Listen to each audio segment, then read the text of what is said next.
ఇలా పిండి వేసుకొని ఇలా రుద్దుకో స్ప్రెడ్ చేయాలి.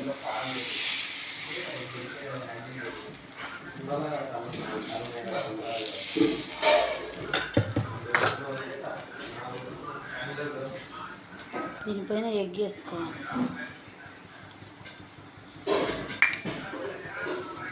ఇది అంతా స్ప్రెడ్ చేయాలి.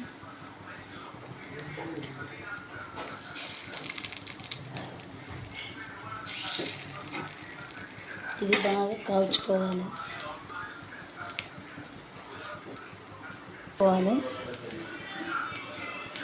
ఇప్పుడు రెండో పక్క తిరగేసుకోవాలి. కొంచెం వేసుకోవాలి.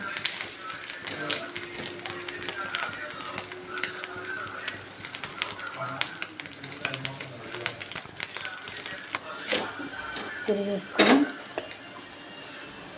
ఇప్పుడు ఎర్రకారం దీనిపైన వేసి ఇంకా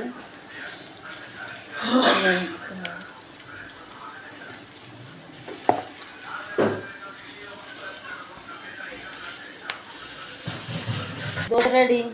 ఇలా ప్లేట్లోకి తీసుకొని సర్వ్ చేసుకోవాలి.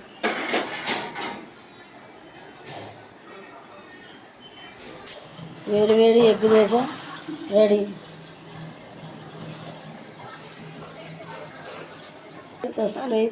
Like, share, subscribe to my channel.